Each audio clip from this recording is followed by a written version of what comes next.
So with our next speaker, Karst de Jong, oh, he just put some wonderful objects like Godzilla like on a table. I would love to know what that will be playing in this. Lonely, don't be.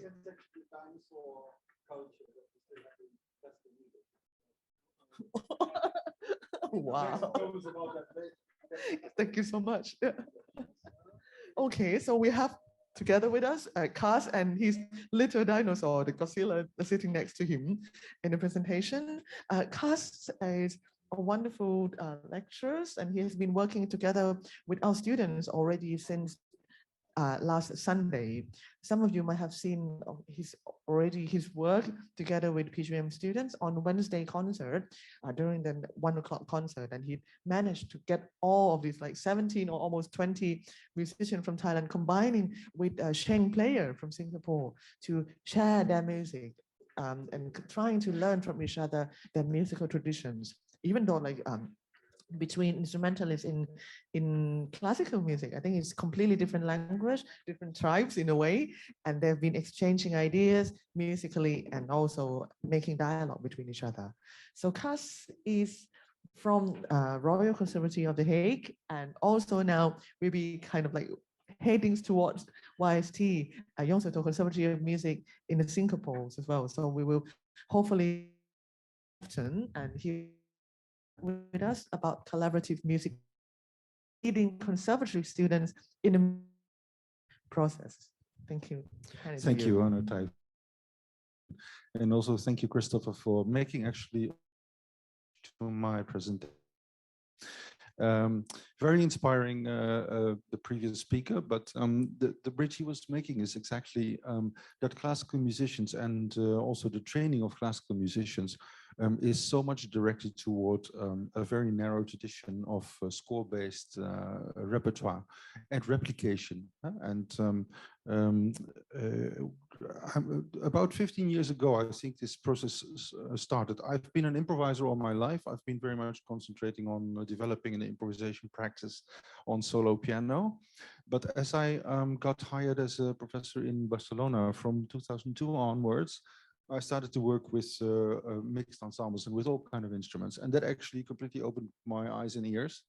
It completely made me aware that improvisation is not just a cerebral, personal process, but that it's actually very much a collaborative process as well. And so my musical world actually gradually, like a big crescendo, it opened up, first of all, to really working with all these different instruments, to working with yeah, really the ears, actually, what I also call going back to the ears. And from there on, I started working with larger groups, and I got through a European project involved with Thai Constant from YST, and he invited me actually in 2017 for the first year creative collaborative project. Completely new for me, but eye-opening, ear-opening, as I said. And so since 2017, I've been actually yearly involved in the so-called first year creative project, which I will show some examples from. And from there came actually a visiting professorship for a whole semester every year since 2019. That has had its hurdles, obviously, with COVID, but also that brought about some crazy random stuff that really led to lots of new ideas. And so I feel very much now being in a flow of moving towards this. So let me show my first slide. So what I would generally like to talk about is a change of practice. And I think that for myself, around 2007, 2008, not just me, but also a couple of colleagues suddenly kind of panic. I cannot describe this differently than a kind of state of panic. Like, what are we actually doing? Like, we just, and I mean, I'm a great lover of music theory, nothing against it, but what you see in classical music is that everything gets conceptualized and it gets named and it gets theorized, and the meaning of the note in the score becomes kind of holy, connected to some kind of composer who is a master, as opposed to you who just has to reproduce this. And we actually kind of started to panic, and we thought, like, if you look at any other music in the world except our classical tradition, people are using their ears and people are collaborating and people are and music exists way beyond the idea of a notational score.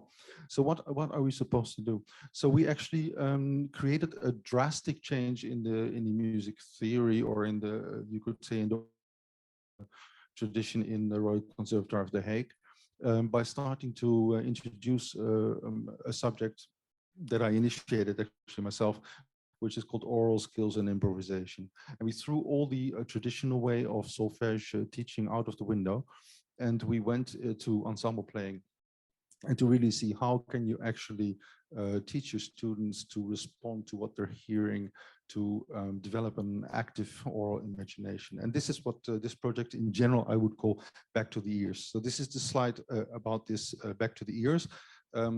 Creating oral awareness, creating awareness that actually communication and also intention of music is not in that notation, but goes way beyond it. Start to listen to actually to the sound, not to am I playing a D or an E, but what does this sound like and how does this sound relate to all the other sounds around it, etc. So that's the oral awareness. Oral imagination also, not just like, can you sing this line of music, or can you notate these 5 notes that I'm playing on the piano, but actually, are you really able to develop an active oral imagination, and then directly the next one, to interface this with your instrument. So, and that is extremely important. There's never any attention for that in the classical music training. And I think this is something I've really tried to put at the heart of the education, that it's not just like, I want to hear this, but I also have to instinctively, immediately know how to do that on my instrument. And that means also that it's highly personal thing, whether you do this on a bassoon or a piano or as a singer or as a tuba player. There are different hurdles, there are different problems, so to say, that need to be solved in your unique situation to sort of restore that link between hearing, oral imagination, and the act of making music, the act of producing. The interface with the instrument is extremely to get these ears back as the central conductor of act, literally between what you're hearing, what your brain is doing with that, and your acting, and how well are you also able to communicate with others. So, for example, a standard exercise in our The Hague is that we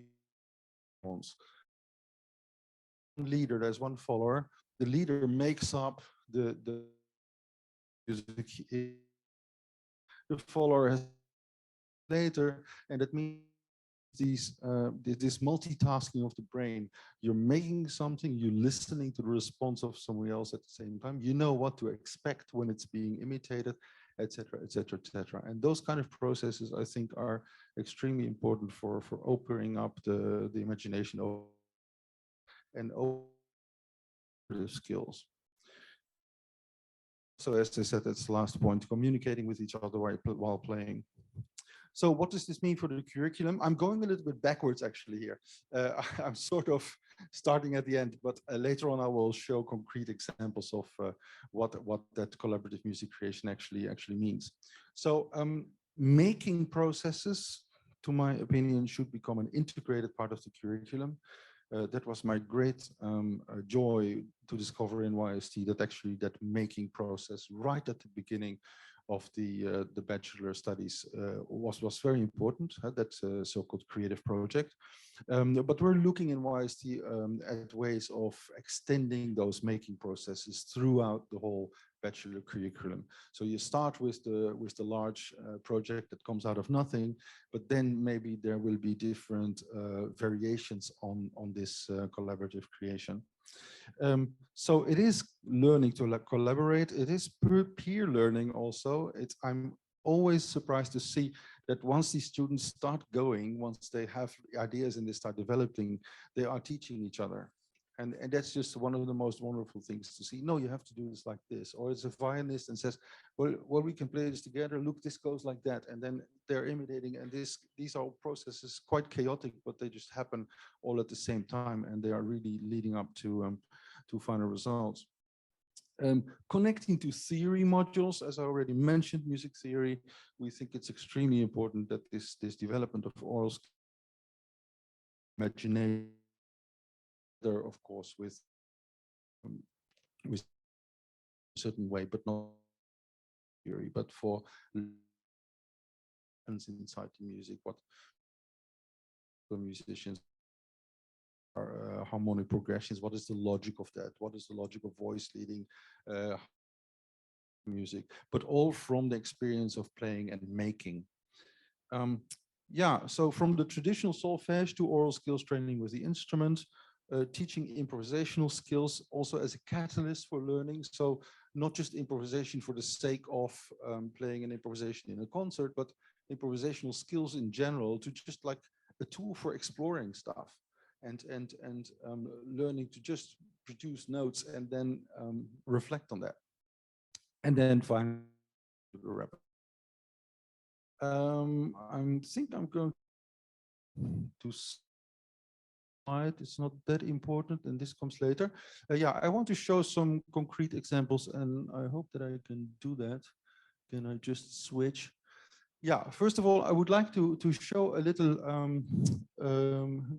video that has been made last year in relationship to the first year creative projects. So just by watching the video, you can see a little bit what I'm actually talking about.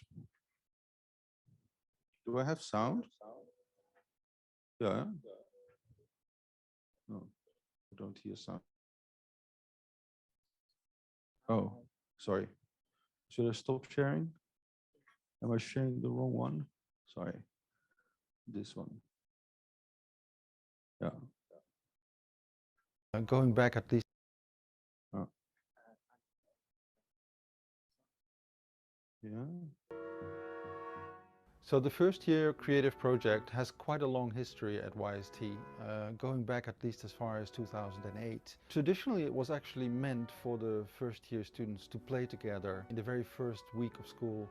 Gradually, that has actually become more and more integrated in the orientation phase of the students. And also it has actually gotten more meaning for the students to get to know each other as musical beings. The first year creative project is also becoming a starting point for other activities at YST during their bachelor's, where there's recurring activity of creating materials yourself, expressing your own musical ideas, and being actually in a dialogue with the composers. For this process, what was very meaningful was everyone coming in. We didn't know what to expect, very open-minded, and we built something up from scratch. So we actually got to really know each other. The whole collaborative process really bonded us together and played a big role in this project. The project is about getting active musical ideas out of the students. When the students were still at home, we started with an ostinato project, something that would serve as the basis for further development. From there, we shared all these ostinatos and we asked them which are the best. From that kind of competition came a process in which they started working in various ensembles.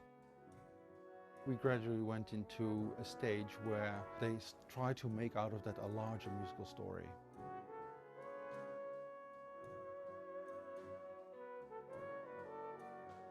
And it's not over yet, because there will still be a curating process where we are deciding together how to tell the story and how to present it actually to a larger audience.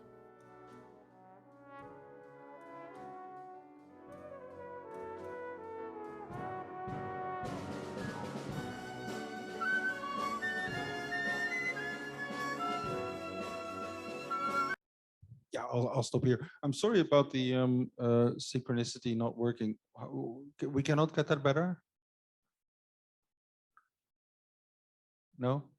Okay, well, I'll just move on. I'll just move on then. So this is actually a video that can be found on the YST Conservatory YouTube site, and I have the links of that also in the presentation, so that these links can be available later. So what you see is here is actually the freshmen coming into YST. They have never met each other before. They have never played before. And the very first thing is they go into a 3-day intensive project of working on their musical ideas. And it is maybe nice to show. I cannot show all the projects of all the years they have. All of them have been different. But in the project of last year, as a result of the COVID time, we had problems. Last year still, you had to come in with the quarantine to Singapore. So we had problems actually with students coming in. And many students were not there in the orientation phase. So we had to think of some way of letting them already communicate or letting them already give musical ideas. And so that little project what we made is that we asked all of them to make a 1-minute ostinato, to make a 1-minute musical idea. And it didn't matter what kind of style, just something from themselves. And as they found out during the creative project is that from very small ideas, you can make very big things. And so it's interesting, maybe I don't have a lot of time, but I will show one little idea. This is a violinist, a Chinese violinist who came in last year, Kai Weng Hoi. And she came up with this little idea. No sound?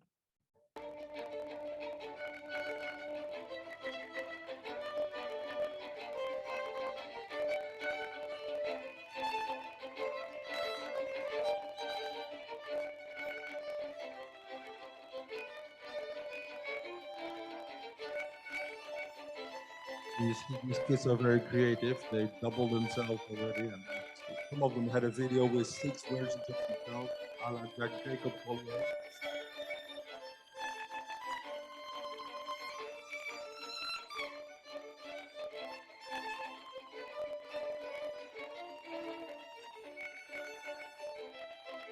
Okay, just to get the impression, you can see everything actually if you want on the. You can see what came in after. Put them into one YouTube. We shared the YouTube. So they yet each other play. More important thing, music is inside. It's nothing. So some of them felt really uncomfortable. It really almost. So it was I myself to see already how rich the ideas were. And so from this little idea of Kai Weng, there was a voting process, and some of the ideas were just voted to be the best. So when we started the project, we actually divided in 3 ensembles.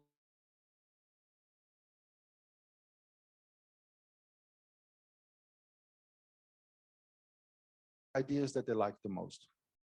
And in one of the ensembles, they made a kind of final version of this idea, which was really already a transformation. And in the final project, and the final product, I should say, that idea was it was orchestrated out to a full orchestra. Play that. So what you see now, all the way at the other end of the.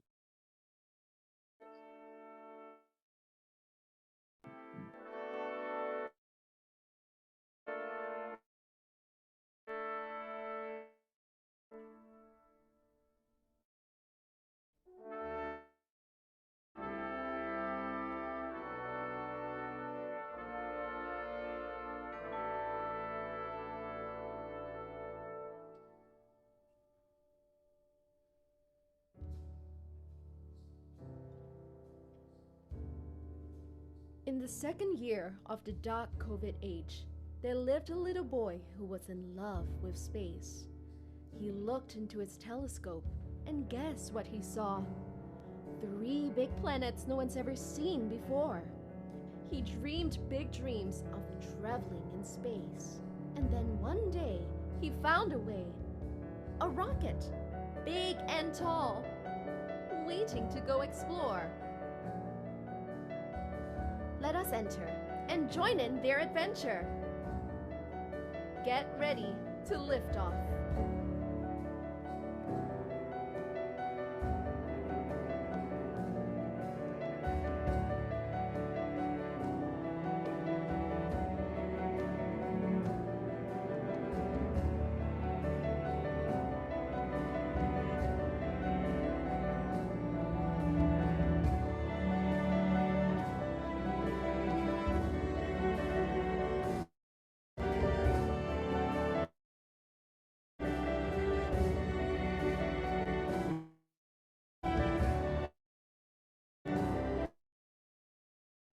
Yeah, sorry for the everything. It's all on the YST YouTube website. So if you're interested, you can see the full video.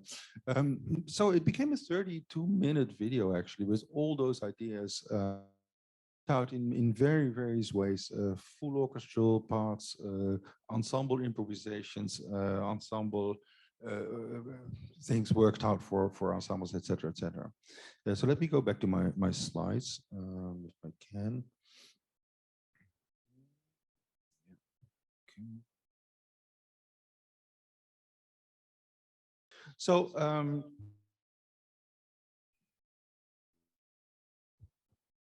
yeah, that process, just the student age, they were had so much because they were kind of state of thinking about where, just like of course it helps to have a great concert uh, and people leading that at the same time. Let me conclude a little bit with a few of the reflections and the conclusions that I actually have drawn, not just out of these projects, but out of multiple projects.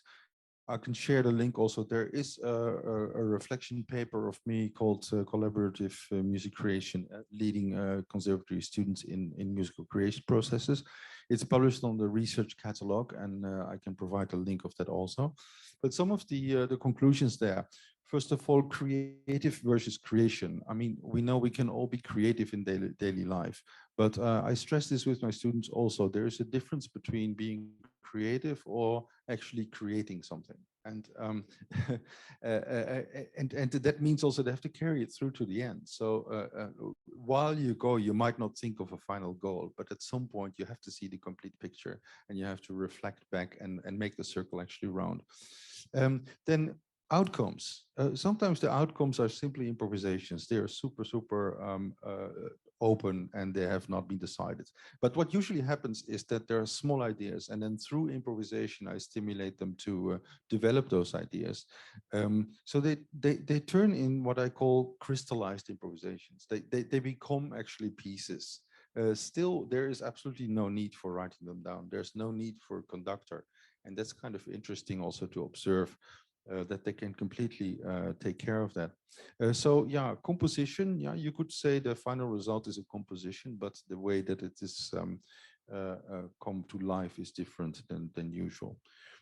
Then collaborative working processes. What are these processes? It's very interesting to observe the students, to see who is taking leadership, how are they actually negotiating, how are they deciding what is good and what is not good, how are they rejecting material, how are they, and those processes are really interesting. And what I'm also very surprised by is that students really run with this. I mean, you might think you have to tell them constantly what to do, but actually the opposite is true. Sometimes I'm just like watching them go and just taking care of the time. You say, okay, guys, we have only 1 hour left now, so think a little bit about that. But you see, once they start running with it, it's really interesting just to simply observe. And of course, where we can use our experience as coaches or maybe our musical ideas, I have to say it's unavoidable to be also part of this creation process yourself as a coach. I have to say that it's not that line between me and my colleagues and the students. We're really at some point really working also together. Yeah, so those are the creation processes, then the working processes. Then, as I already mentioned, that state of play is extremely important. I find in general that with my European students, with especially Spanish students, it's easier to just be in a state of play. Asian students, I have no experience with Bangkok except for the past wonderful week. But in Singapore, students are definitely very goal-oriented. So they have to know where something is going, and they also want to excel at everything they do. So it has to be perfect and it has to be better than anything else. Yeah, I have to fight a little bit against that sometimes. So I try to get my students into this state of play where they're actually not thinking about a goal, but where they're completely, yeah, it's a cliche, where they're completely in the moment. Their concentration is completely at what is happening at this moment and how they want to carry that through. Yeah, as I said, yeah, in the leading and coaching, most important reflection is, as I said, that you change from a leader to actually also a collaborator. So I find that feeling very, very nice. And that means also very often I end up playing with the students. Just, yeah, and it's a natural thing, like you're showing it could sound like this or it could sound like that. And you play for them, you play with them, and they imitate, and then they find their own way of carrying things forward. Then a final word, maybe because I'm running short of time, I see about new technologies and experimentation. Especially in 2020, we were, yeah, of course, also surprised by the COVID situation. And there were many students who were not even able to come into Singapore. So we did really crazy things in 2020 with remote collaborations. And there was a part of the student of the batch was just simply remote on a Zoom screen. And some of that we pre-recorded, and we mixed that also with pre-recorded videos. So the 2020, you can look it up, the 2020 edition is a kind of hybrid between live playing and stuff that happens on large video screen behind the students. One last thing maybe to mention, which I find very, very interesting experiment. We asked them in 2020 to play for us a 1-minute drone. So just a single note, and they could choose whichever note they liked, but then they had to stick to that note. And it was amazing. I really have to say, I don't think there is a better entrance exam than that. Like what is, some students just simply don't know what to do, and you get, yeah. And others were, and in changing articulation and dynamics, and really that one note so interesting. And once we got all the videos in of we had, and we started to play with that. So we video edits, posing the drones and getting great like chords and stuff like that. It was quite amazing. So you actually, so the idea is you get 60 drones, you have 60 different personalities, and you can already on video, you can make them play together. Literally, you get this virtual orchestra of those drones, and that was amazing, an amazing experience. And so I think we keep developing also our own insights on how to carry these things forward. Yeah, good. Finally, final pages with links. I can share this, or Arnold, I can share it. YouTube page. We find the whole history, years of the little bit of 2021. My collaborative music creation research catalog, and then the full version of the creative project 2020 and 2021. And if you look 2019 on page. Thank you very much. If there are any questions. Thank you.